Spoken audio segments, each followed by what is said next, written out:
Hey guys, Foxdrop here with another video on your decision making as a jungler, and more specifically for this video, it's going to give you some tips on how to play versus Evelynn jungle. Now this is something that happened in one of my games that we're watching back, and I just want to go into detail what I was thinking, my decision making, my thought process, and hopefully you can learn some things that you can use in your games to help you become a better player. Now the reason why I wanted to focus on Eve specifically is because she kind of forces a very different playstyle when she's in a game. The reason for that is because she has a permanent invisibility when she's running around the map.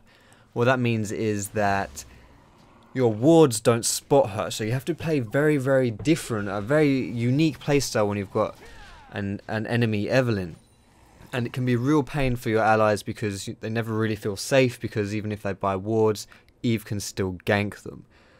So for this video specifically, this is kind of a follow-on from a video which I did before about your dynamic decision making. So if you're going to watch this video and you like it, you enjoy it, I suggest you watch the other one too. I'll put a link to that in the description. But right now what I'm doing for this game is I've just sided up my red buff. The reason I did that is because it's where I get the most help from my bot lane.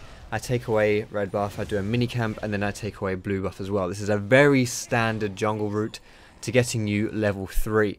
Now I'm going to pause right here and just say, right now what I'm thinking about doing is I want to go gank somewhere. Lee Sin is very powerful early. You can do a lot early game with Lee Sin.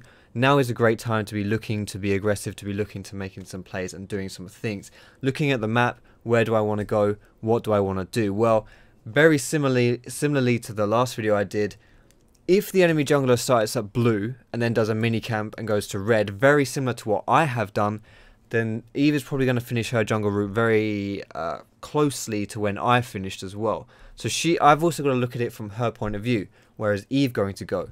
And looking at this top lane, Rumble is absolutely 100% juicy for Eve. So I figure, well, Eve is probably going to go and gank top, so I'm going to go and counter gank. However, something different about playing versus an Eve, like I said at the beginning, is your wards don't really do anything versus her. So what I wanted to do here is, if I had run through the lane and sat in a bush, Rumble would have then warded this tri-bush, and we would have seen when Eve, or when the enemy jungler was coming for a gank, I would have been able to counter gank and it would have all gone lovely. However, because it's Eve, we can't see her on the ward, so there's no point making that play. There's no point having this tri-bush warded and then waiting in a bush for her to come, because we don't know if that's ever really going to work. We don't know if Eve's even coming because we won't see her on the ward.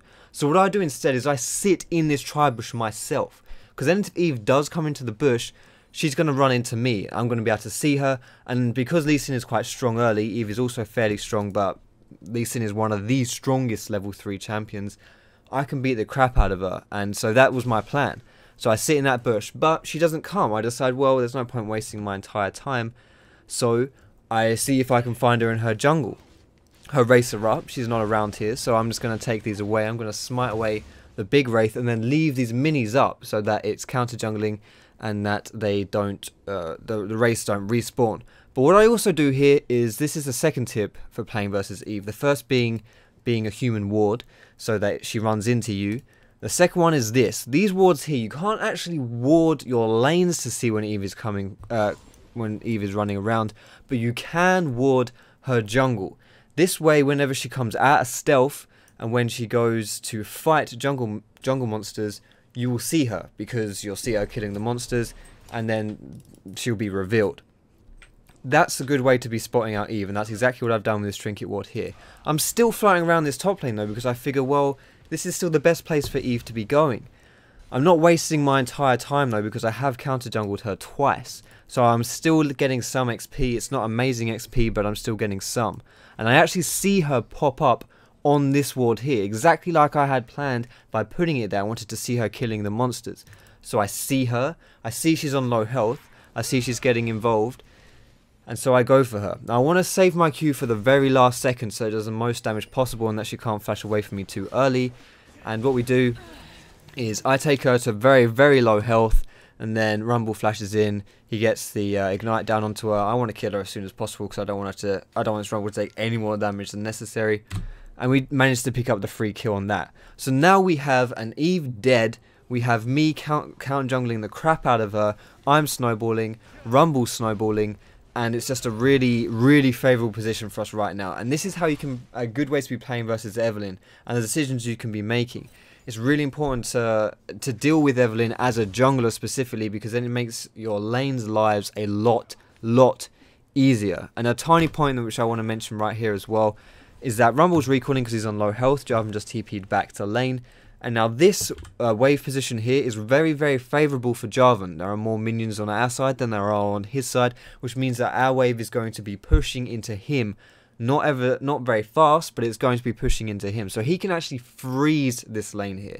He can let his minions die, and it will deny Rumble any CS, and then it will make the lane go into a negative or unfavourable position for us. So what I do is, instead of just recalling, I actually kill all of these minions, which means that our minion wave then gets pushed into their tower, which means that the tower will then reset the minion wave, and it sets it up more positively, or more favourably I should say, for Rumble coming back into lane.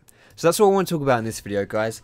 This is, like I say, a good way to be playing versus Evelyn. It's just about your decision making and all that kind of stuff. I hope you found this video useful. If you did find it useful, feel free to give it a thumbs up. You can subscribe to me for more educational league content with a bit of entertaining stuff on the side as well. You can check me out on my Facebook or my Twitter to stay up to date with me. You can catch me streaming on Twitch as well. And like I say, if you like this video, this kind of content about your decision making, then I'm going to link the previous episode in the description as well. But thanks very much for watching, guys, and I will see you in my next video.